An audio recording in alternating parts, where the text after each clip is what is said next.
समझ रहे हो ना प्रॉब्लम? एक बैंक। क्या बैंक चोरी करनी है उसमें? सच कहूं तो ये सब हमारी औकात से बाहर हो सकता है, पर ये मौका है औकात बढ़ाने का। ठीक है, मैं बताता हूँ। तू है 47 मेरा लकी नंबर है। बढ़िया। बहुत बढ़िया। अरे देखो देखो, मैं एक रेडियो ऑपरेटर हूँ और मैं इस वक्त कुछ लुटेरों की आवाजें सुन पा रहा हूँ। क्या मार गए? ये भी बता दो कि ये पेपर तुम्हें कहां से मिला? Cinema is the mirror of human nature, यानी सिनेमा ही इंसानी फितरत का आईना है। और इसी आईने में से कुछ ऐसी मूवीज भी बनी हैं जिनका वास्ता हकीकत से होता है। मेरा मतलब ट्रू इवेंट बेस्ड मूवीज से है। तो दोस्तों, आज की हमारी फिल्म भी ऐसी ही स्पेशल मूवी है जिसके आने के बाद इसकी स्टोरी को कॉपी करके कितनी ही मूवीज दुनिया भर में बनी है और हिट भी हुई है। Okay friends, let's start today's excited movie explanation. Bollywood जो की presenting the bank job. Film शुरू होती है और शुरुआत में ही हमें कुछ लड़के लड़कियों को स्विमिंग पूल में मस्ती करते हुए दिखाया जाता है। अगले ही सीन में उन लोगों को बिस्तर पर इंटीमेट होते हुए दिखाया जाता है। सब मिलकर उनमें से एक लड़की को सेटिस्फेक्शन दे रहे होते हैं, लेकिन खिड़की से एक आदमी उनकी फोटोज खींचता दिखाया जाता है। अगले सीन में हम कुछ फ्लैशबैक की फिल्म देखते हैं जहां पर हमको एजेंट टीम को दिखाया जाता है जो कि एक अंडरकवर सीक्रेट एजेंट है।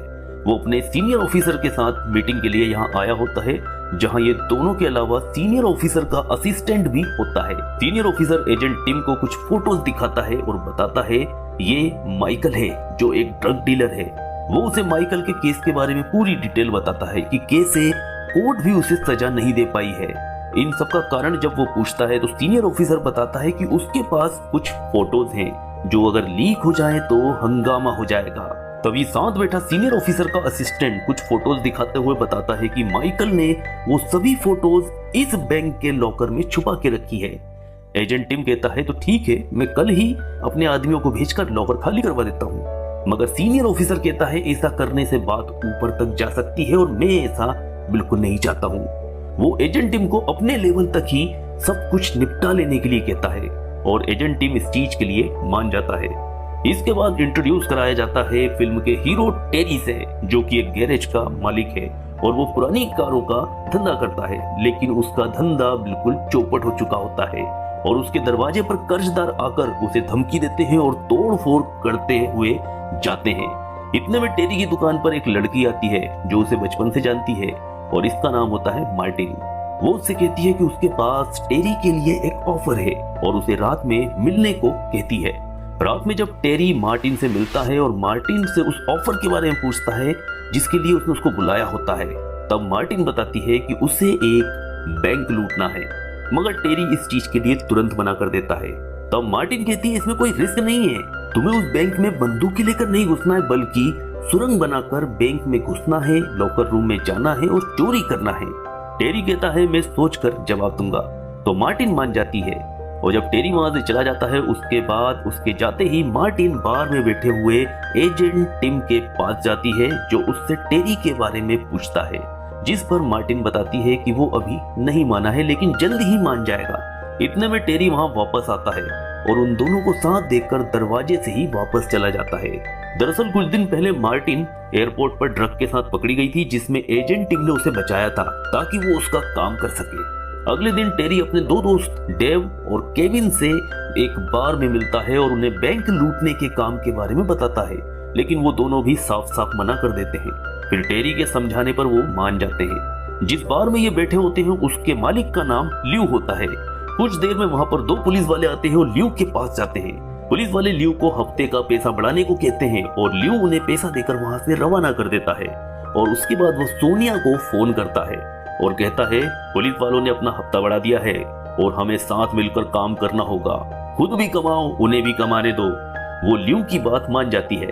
दरअसल माइकल, ल्यू और सोनिया ये तीनों मिलकर एक ऐसा गैंग चलाते हैं जिसमें ड्रग्स, जिस्म फरोशी और भी इलीगल एक्टिविटी में नामचीन लोगों को फंसाकर ब्लैकमेल किया जाता है और इन नामचीन लोगों में एजेंट टिम का बॉस भी एक होता है। इधर टेरी के गैरेज में काम करने वाले एडी की आज शादी होती है। इस शादी में मार्टिन टेरी से मिलती है और काम के बारे में पूछती है। अब टेरी कहता है कि ठीक है मैं तैयार हूँ। अब अगले दिन ये सभी बैंक के सामने मिलते हैं। टेरी और मार्टिन बैंक के अंदर जाते हैं। मार्टिन ने बैंक में पहले से ही एक लॉकर लिया होता है। दोनों लॉकर रूम में जाते हैं और सब कुछ स्टडी करके वहां से वापस आ जाते हैं।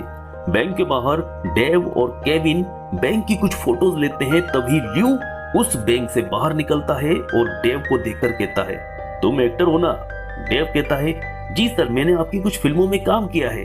दरअसल ल्यू पॉर्न मूवीज भी बनाता है और डेव ने उसकी कुछ फिल्मों में काम किया होता है। अब ये लोग बैंक के बगल में तीसरे नंबर की एक दुकान देखते हैं जो किराए के लिए खाली होती है। टेरी और उसके सभी दोस्त मिलकर बैंक में घुसने की अब प्लानिंग पूरी करते हैं। टेरी नक्शे को देखकर कहता है कि हम लोग इस दुकान को किराए पर लेंगे और इसके बेसमेंट में से एक सुरंग बनाकर बैंक के लॉकर रूम तक खोदेंगे और चोरी करके वापस आएंगे और इस दुकान के पिछले दरवाजे से पार्किंग से निकल जाएंगे, क्योंकि इसका पिछला दरवाजा पार्किंग की तरफ खुलता है और यहीं से हम सुरंग खोदने का सारा सामान भी अंदर ला सकते हैं और चोरी का सारा माल भी बाहर ले जा सकते हैं। लेकिन डेव पूछता है, हम सुरंग कैसे खोदेंगे? तब टेरी बताता है, मैं एक सुरंग खोदने वाले को जानता हूँ, और वो अपने एक दोस्त को इस काम के लिए लेकर आता है। वो सुरंग खोदने के लिए लगने वाले जरूरी सामान के बारे में बताता है। साथ ही टेरी अपने एक बूढ़े दोस्त को भी इस टीम से जोड़ता है, जिसके नाम से ही ये दुकान किराए पर ली जाती है। इस बूढ़े का नाम गाय सिंगर होता है और लोग उसे मेजर कहते हैं। अगले सीन में हम देखते हैं कि टेरी अपनी पत्नी को कहता है कि वो बच्चियों को लेकर अपनी आंटी के घर चली जाए, क्योंकि वो अपने काम के बारे में उन्हें कुछ नहीं बताना चाहता है। इधर एजेंट टीम सीनियर ऑफिसर को बताता है कि मैंने पूरी टीम को काम पर लगा दिया है और अगर वो लोग पकड़े भी जाते हैं तो हमें सिर्फ मार्टिन को रास्ते से हटाना होगा, बाकी लोगों से हमें कोई लेना देना नहीं है। अब आगे दिखाया जाता है कि ये लोग उस किराए की शॉप को किराए पर ले लेते हैं। इधर टेरी और उसके साथी एक नीली वैन से खुदाई का सारा सामान लेकर दुकान के पीछे बनी पार्किंग के रास्ते से अंदर आते हैं। थोड़ी दूरी से दो आदमी इन सब पर नजर रखते हैं। ये एजेंट टीम के आदमी होते हैं। वो हर मूवमेंट की जानकारी भी उसको देते रहते हैं और अब टेरी और उसके साथी दुकान के बेसमेंट में खुदाई का काम शुरू करते हैं। लेकिन खुदाई के काम में जैक हैमर का यूज करने से बगल की दुकान में वाइब्रेशन होने लगता है, जिसकी शिकायत दुकान का मालिक पुलिस से कर देता है। तब एक पुलिस वाला पूछताछ करने के लिए इस दुकान में आ जाता है। मेजर उसे देखते ही सबको अलर्ट कर देता है और दरवाजे पर जाकर उससे बात करता है। लेकिन पुलिस वाला अंदर आकर जायजा लेता है और इसके पहले कि वो दुकान के बेसमेंट में जाता, टेरी वहीं से उससे बात करता है। पुलिस वाला टेरी से पूछता है, क्या तुम जैक हैमर का यूज कर रहे हो? टेरी कहता है, हाँ। गाय सिंगर यानी बूढ़ा आदमी उसे बताता है कि हम बस बेसमेंट को थोड़ा सा बड़ा करवा रहे हैं। पुलिस वाला उन्हें संभाल कर काम करने को कहकर वहां से चला जाता है। इस तरह अचानक पुलिस वाले के आने से सभी घबरा जाते हैं। तब मार्टिन टेरी से कहती है, हमें एक और आदमी चाहिए जो बाहर नजर रख सके। अब टेरी एक और आदमी को टीम में बढ़ा देता है, जो कि एड्डी होता है, जो उसकी दुकान में काम करता है। उसको वो सामने की बिल्डिंग की छत पर पोजीशन लेकर बाहर नजर रखने के लिए कहता है। एड्डी छत पर जाकर नजर रखते हुए वॉकी टॉकी के जरिए इन सब से कम्युनिकेट करता है। इधर टेरी और उसके साथी सुरंग खोदने में लगे होते हैं और उधर मार्टिन सिगरेट लेने बार में जाती है। वहां उसे एजेंट टिम मिलता है। वो उससे कुछ बातें कर ही रही होती है कि इतने में टेरी वहां आ जाता है। टेरी उससे पूछता है, वो कौन था और तुम उससे क्या बातें कर रही थी? तो मार्टिन बहाना बना देती है और सिगरेट लेकर वहां से चली जाती है। वापस आकर टेरी एड्डी से वॉकी टॉकी पर बात करता है, जिसे एक रेडियो ऑपरेटर सुन लेता है और पुलिस को बताता है कि कुछ लोग बैंक लूटने की प्लानिंग कर रहे हैं, लेकिन वो ये नहीं बता पाता है कि किस बैंक में रॉबरी होने वाली है।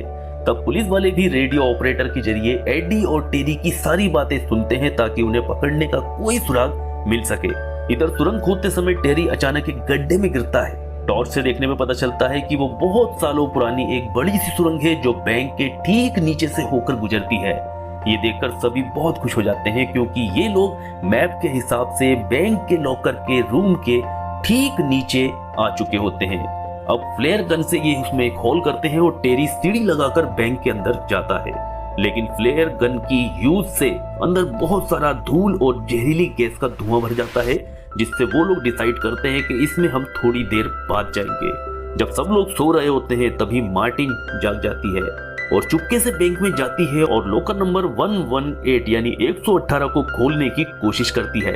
इतने में पीछे से टेरी आ जाता है और उससे यहाँ आने का कारण पूछता है। वो बात को फिर से घुमा देती है और चली जाती है। इधर पुलिस ऑफिसर डिसाइड करते हैं कि एक एम्बुलेंस में कुछ पुलिस वाले सभी बैंकों के पास एक के बाद एक जाएंगे ताकि जैसे ही रेडियो सिग्नल पर एम्बुलेंस का नाम आए उन्हें बैंक का पता चल जाए। इधर सुबह होते ही सब लोग बैंक का लॉकर तोड़कर उसमें से बॉक्सों का सामान निकालना शुरू कर देते हैं। मार्टिन लॉकर नंबर 118 खोलने की कोशिश करती है। डेव उसकी हेल्प करता है, लेकिन जैसे ही लॉकर खुलता है टेरी वहां आ जाता है और उस लॉकर में से कुछ फोटो और फोटो के साथ ही साथ नेगेटिव निकलते हैं जिन्हें टेरी अपने पास रख लेता है और पैसे डेव को दे देता है। इधर पुलिस की कुछ गाड़ियां बैंक के सामने आ जाती हैं। एडी फौरन सबको अलर्ट करता है। सभी काम रोककर शांत हो जाते हैं। बैंक का एक ऑफिसर और पुलिस वाले बैंक का लॉकर रूम चेक करने आते हैं, लेकिन वो देखते हैं कि तिजोरी का दरवाजा बंद है तो पुलिस वाले उसे खोलने को कहते हैं। तब बैंक का ऑफिसर बताता है कि इसमें टाइम लॉक लगा हुआ है जो सोमवार से पहले नहीं खुलेगा।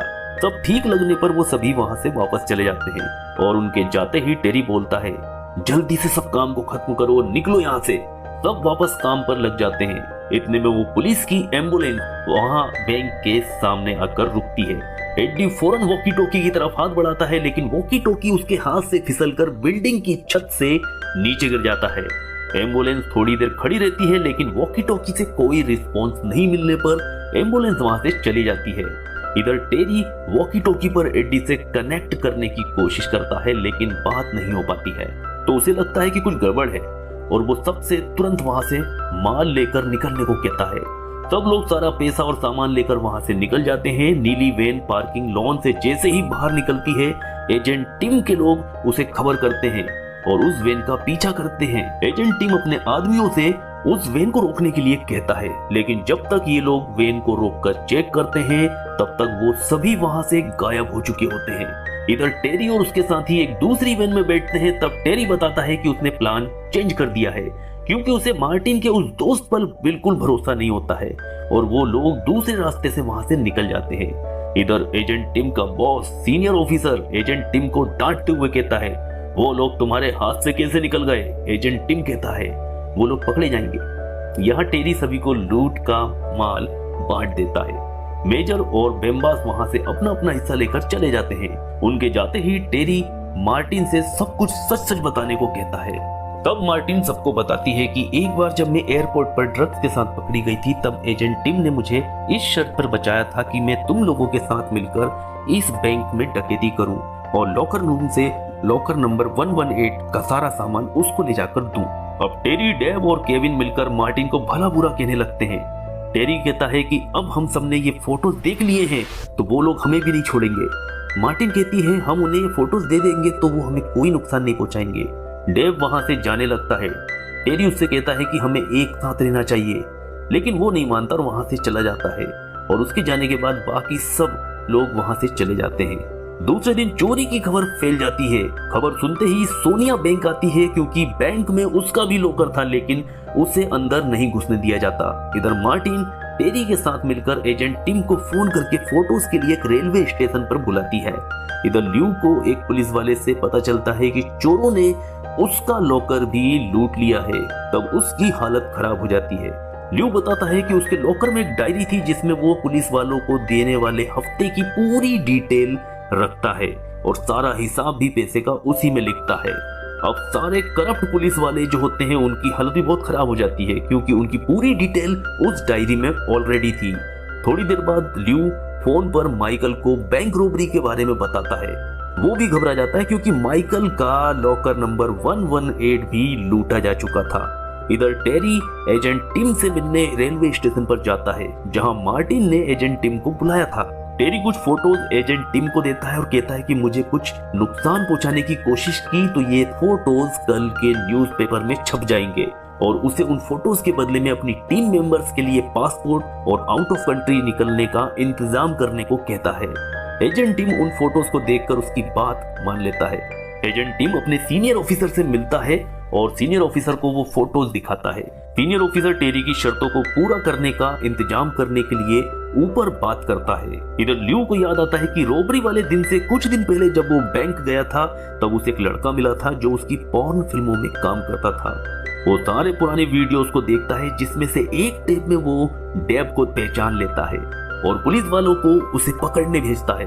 पुलिस वाले डेव को पकड़कर ल्यू के पास लेकर आते हैं। ल्यू उससे सब कुछ उगलवा लेता है और टेरी के घर पुलिस वालों को भेज देता है, जहां पहले से ही एजेंट टिम के लोग मौजूद होते हैं। यहाँ कोई भी नहीं होता है क्योंकि टेरी ने पहले ही अपनी फैमिली को वहां से कहीं भेज दिया होता है। फिर वो पुलिस वाले टेरी की दुकान पर जाकर एडी को पकड़ लेते हैं और वहां टेरी के लिए ल्यू का फोन नंबर छोड़कर आते हैं। इधर सोनिया मिनिस्टर से मिलकर उसे बताती है कि बैंक के लॉकर में तुम्हारी कुछ न्यूड फोटोज भी थी जो चोरी हो गई हैं। तब मिनिस्टर घबरा जाता है और सीनियर ऑफिसर के पास जाता है। तब सीनियर ऑफिसर उसे बताता है कि वो फोटोज मिल गई हैं और उसके बदले में चोर कुछ मांग रहा है। मिनिस्टर कहता है वो जो भी मांग रहा है उन्हें जल्दी दे दो। अगले सीन में जब टेरी दुकान पर फोन करता है तब उसे पता चलता है कि एडी को कुछ पुलिस वाले उठाकर ले गए हैं और साथ ही साथ उसे ल्यू का नंबर मिलता है। टेरी ल्यू को फोन करता है तो ल्यू उसे अपनी डायरी के बारे में पूछता है, लेकिन टेरी कहता है मेरे पास ऐसी कोई डायरी नहीं है। तो वो डेव को मार देता है और 1 घंटे के अंदर डायरी और वो फोटोज नहीं देने पर एडी को भी मारने की धमकी देकर फोन रख देता है। फिर तुरंत टेरी और केविन भागकर वैन में जाते हैं और डायरी ढूंढने लगते हैं। उन्हें डायरी मिल जाती है, लेकिन टेरी देखता है कि डायरी में पुलिस वालों का पूरा हिसाब किताब लिखा हुआ है। अब टेरी सोच में पड़ जाता है कि ये फोटोज और डायरी वो किसको दे, एजेंट टिम को या फिर ल्यू को। तब टेरी एक नया प्लान बनाता है और ल्यू को फोन करके दूसरे दिन 11 बजे रेलवे स्टेशन के पास बने क्लॉक टावर के पास बुलाता है। वहां वो एडी के बदले डायरी और फोटोज देने की बात करता है, जिसके लिए ल्यू तुरंत मान जाता है। टेरी एजेंट टिम से मिलकर उसे पासपोर्ट बनवाने के लिए कुछ फोटोज देता है। एजेंट टिम उसे बताता है कि लॉर्ड माउंटबेटन तुम्हें अपने हाथ से सारे डॉक्यूमेंट देना चाहते हैं। तो टेरी उन्हें भी 11 बजे क्लॉक टावर के पास रेलवे स्टेशन पर ही मिलने को कहता है। अगले दिन टेरी केविन को ल्यू की डायरी में से एक पेज फाड़कर देता है जिसमें कुछ पुलिस वालों का हिसाब किताब लिखा होता है और केविन ऑफिसर रॉय से मिलने जाता है क्योंकि ल्यू की डायरी में रॉय का नाम कहीं पर भी नहीं होता है, इसलिए उन्हें लगता है कि शायद रॉय एक ईमानदार पुलिस वाला है। केविन रॉय से मिलकर उसे सब कुछ बताता है और साथ ही साथ उसे वो पेज भी देता है। जब रॉय पूछता है कि डायरी कहाँ है तब केविन उसे भी क्लॉक टावर वाले रेलवे स्टेशन पर चलने को कहता है। इधर टेरी और मार्टिन स्टेशन पहुंचते हैं जहां एजेंट टीम पहले से ही उनका ब्रिज पर वेट कर रहा होता है। तो मार्टिन उससे मिलने जाती है। टेरी वहीं खड़ा होकर ल्यू और उस लॉर्ड माउंटबेटन का वेट करता है। कुछ देर बाद ल्यू और उसके साथी पुलिस वाले एडी को लेकर वहां आ जाते हैं, लेकिन टेरी के पीछे खड़े इंटेलिजेंस के आदमी को देखकर वहां से पीछे हट जाते हैं। लॉर्ड माउंटबेटन वहां आ जाते हैं। टेरी उनके पास जाता है, पासपोर्ट लेता है और उनको फोटोज देता है और कहता है हमें कोई खतरा नहीं होना चाहिए। तो लॉर्ड कहते हैं मैं गारंटी लेता हूँ, और ये कहकर दोनों वहां से चले जाते हैं। अब टेरी भागकर ल्यू के पीछे जाता है और उसे पकड़कर पीटता है। तभी उसका एक गुंडा टेरी पर गन से फायर करता है तो टेरी भागकर छुप जाता है और फिर निकलकर उसको भी पीटता है। और फिर कुछ लोग एडी को जबरन गाड़ी में बिठाकर ले जाने लगते हैं तो टेरी उसे बचाने जाता है। इतने में केविन के साथ ऑफिसर रॉय वहां आ जाता है। वो टेरी और एडी को पकड़ने के ऑर्डर देता है। कुछ पुलिस वाले दोनों को पकड़कर गाड़ी में बैठाते हैं कि इतने में एजेंट टिम और फिलिप वहां आकर रॉय से कुछ बात करते हैं। तब रॉय पुलिस वालों से कहता है कि उन्हें छोड़ दो और ल्यू के साथी पुलिस वालों को पकड़ने का ऑर्डर देता है। टेरी, केविन और एडी छूट जाते हैं। एजेंट टिम टेरी से कहता है कि अगर ये चीजें यानी फोटोज फिर कभी बाहर आई तो हम तुम्हें कहीं से भी ढूंढ निकालेंगे। टेरी अपने साथियों के साथ वहां से चला जाता है। अगले सीन में पुलिस वाले माइकल को गिरफ्तार करने के लिए उसके घर पर जाते हैं, जहां ग्राउंड में उनको अपनी एक एजेंट की लाश मिलती है जिसे इन लोगों ने माइकल के पास जासूसी के लिए भेजा होता है। पुलिस माइकल को गिरफ्तार करती है और उसके घर को आग के हवाले कर देती है ताकि कोई भी सबूत और कोई भी फोटोज किसी के भी हाथ न लगे। And in the end of the movie Terry और उसके सभी साथी अपनी विक्ट्री को सेलिब्रेट करते हैं। आगे हम देखते हैं कि टेरी की वाइफ मार्टिन को लेकर उस पर शक कर रही होती है, जिस पर मार्टिन टेरी की वाइफ से कहती है कि मैं तो चाहती थी कि वो मेरे साथ चले, लेकिन वो इसके लिए राजी नहीं है। और फिर वो उससे माफी मांगती है और वहां से चली जाती है और मूवी यहीं पर खत्म हो जाती है। आई होप आपको एक्सप्लेनेशन बहुत अच्छी तरह से समझ में आया होगा। अगर पसंद आया तो वीडियो को लाइक कीजिएगा और इसी तरह की वीडियोस के लिए चैनल को सब्सक्राइब कर नोटिफिकेशन वाल का बटन जरूर दबाइएगा ताकि आपसे हमारा कोई भी वीडियो मिस ना हो। Thanks for watching.